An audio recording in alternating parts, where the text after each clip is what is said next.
BNP ক্ষমতা আসার সঙ্গে সঙ্গে দেশের মাটিতে পা রাখেন আরএস ফাহিম। ২০ থেকে ৩০টি গাড়ি নিয়ে জাঁকজমকপূর্ণ শোডাউন দিলেন। বিএনপি ক্ষমতায় আসার পরও এভাবেই শোডাউন করেননি। আইন চুপচাপ আর মানুষ অবাক। এখন খুনি কিভাবে জেলে না গিয়ে রাস্তায় ঘুরে, এর পেছনে আসলে কারা আছেন, এসব নিয়ে প্রশ্ন। গ্রেফতারের দাবি করছেন অনেকে। হ্যাঁ দর্শক, কন্টেন্ট ক্রিয়েটর আরএস ফাহিমকে ২৪ ঘন্টার মধ্যে গ্রেফতারের দাবি জানিয়েছে মঞ্চ 24 নামে একটি সংগঠন। রোববার ২২ ফেব্রুয়ারি বিকেল ৩টের দিকে রাজধানীতে আয়োজিত এক সংবাদ সম্মেলনে সংগঠনটির আহ্বায়ক ফাহিম ফারুকী এ দাবি জানান। সংবাদ সম্মেলনে তিনি অভিযোগ করেন, আরএস ফাহিমের মতো ব্যক্তিকে গ্রেপ্তারে অন্তর্বর্তীকালীন সরকার ব্যর্থ হয়েছে। তার দাবি, সরকারের অভ্যন্তরে কিছু কুশীলব থাকার কারণেই তাকে গ্রেফতার করা হয়নি। ফাহিম ফারুকী আরও অভিযোগ করে বলেন, আরএস ফাহিম চৌধুরী আওয়ামী লীগকে পৃষ্ঠপোষকতা দিয়ে ছাত্র জনতার উপর আঘাত হানার সঙ্গে যুক্ত ছিলেন। তিনি বলেন, তিনি ছাত্রলীগ ও যুবলীগকে পৃষ্ঠপোষকতা করেছেন। এছাড়া আওয়ামী লীগ নেতাদের জন্য নারী সরবরাহের অভিযোগ তোলেন তিনি। সংবাদ সম্মেলনে মঞ্চ 24-এর পক্ষ থেকে হুঁশিয়ারি দিয়ে বলা হয়, আওয়ামী লীগ পুনরায় রাজনৈতিকভাবে সক্রিয় হওয়ার চেষ্টা করলে তা কঠোরভাবে প্রতিহত করা হবে। এ প্রসঙ্গে কন্টেন্ট ক্রিয়েটর তাহসিন বলেন, ভেবেছিলাম এ বিষয়ে কিছু বলবো না, কিন্তু না বললে নিজের কাছে নিজে দায়ী থেকে যাব, তাই বলছি। আমরা যারা ভাবছি আওয়ামী লীগ বিতাড়িত করে আমরা নতুন বাংলাদেশ পেয়েছি, তা আসলে ভুল। আমরা আরেক বাংলাদেশ পেয়েছি যেখানে আপনি দেখবেন নতুন নতুন নেতারা আগের নেতাদের রিপ্লেস করছে। ধরেন, একই এলাকা থেকে আগে চাঁদা নিত আওয়ামী লীগের অমুক, এখন নেবে বিএনপির তমুক। এটাই হচ্ছে, এবং এটাই তো হওয়ার কথা, আমরা সবাই জানি, তাই না? কিন্তু তার চেয়ে ভয়ঙ্কর কি জানেন? কিছু মানুষ আছে যারা আওয়ামী লীগের টাইমেও সুবিধা নিয়েছে আর বিএনপির টাইমেও সুবিধা নেবে। এরা হচ্ছেন সাপের মতো খোলস বদলানো।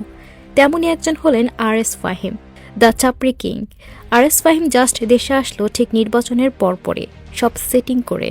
সে থাকার কথা জেলে, কিন্তু দেখলাম ঠিক আওয়ামী লীগের আমলের মতো 10 থেকে 12টা গাড়ি নিয়ে শো ডাউন করে, গাড়ি থেকে 4 ফুট শরীর বের করে 2 হাত উপরে দিয়ে বাদশা মেয়ে বাদশা গান দিয়ে ঢাকা দাপিয়ে বেড়াচ্ছে। ভাই, তুই কিসের বাদশা? কোন দেশের বাদশা? আমি বলছি, ও হচ্ছে এ জীবনেও না বদলানো বাংলাদেশের বাদশা। ও দেশে এসে চুরের মতো চুপচাপ থাকলেও আমি কিছু বলতাম না, কিন্তু যেভাবে সে লাফলাফি করে শোডাউন দিচ্ছে তা দেখে আমি একটু অবাক হয়ে ভাবলাম, এই হেডম দেখানোর পেছনে অবশ্যই কোনো কারণ আছে। পরে জানলাম ফাহিমের মামা বিএনপি থেকে এমপি হয়েছে। জি, ঠিক শুনেছেন, ফাহিমের মামার নাম এটিএম মিজানুর রহমান। তিনি কুমিল্লার বড় রেস্টুরেন্ট মিয়ামির মালিক। আপনারা যারা কুমিল্লার উপর দিয়ে নোয়াখালী, চট্টগ্রাম কিংবা অন্য জায়গা যান, তারা সবাই চিনবেন এই রেস্টুরেন্টটা। ওনার ব্যাকআপে আজ ফাহিম নিজেকে বাদশা হিসেবে ফিল করছে। ফাহিমকে আমি কিছু বলতে চাইনি, ভাবলাম ওর নিজের একটা বাচ্চা আছে।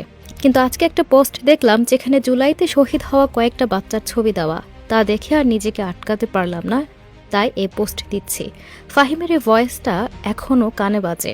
রাজীব ভাই থিরুম থিরুম গুলি মারছে, আর এটাই বলে তার হাসিটা। এ ফাহিমরাই সাপের মতো খোলস বদলিয়ে বারবার আপনাদের সামনে আসবে, আর আপনারাও ওকে মাথায় তুলে নাচবেন। এটাই বাংলাদেশ। কালকে ছিল ওর রাজীব ভাই, এখন শুনলাম ওর ববি হাজ্জাজ ভাইয়ের সাথেও ভালো কানেকশন। আর কুমিল্লার বাকি এনসিপি লিডারদের সাথে তো আগেই ওর হাত আছে। সবারই লাগবে ওকে, কারণ আপাতত বাংলাদেশে চাপড়ি কিং ও একা, যাকে একটা কল দিলে 100 থেকে 200 মোটরসাইকেল, 50টা গাড়ি নিয়ে থিরুম থিরুম করে রাস্তায় নির্বাচনী প্রচারণা আর শোডাউন করবে, ঠিক আগে যেমন ভূমিদস্যু বসুন্ধরা মালিক এবং খুনি রাজীবের করেছে। কাল হবে বিএনপির অনেক নেতার। Welcome to Bangladesh 2.0।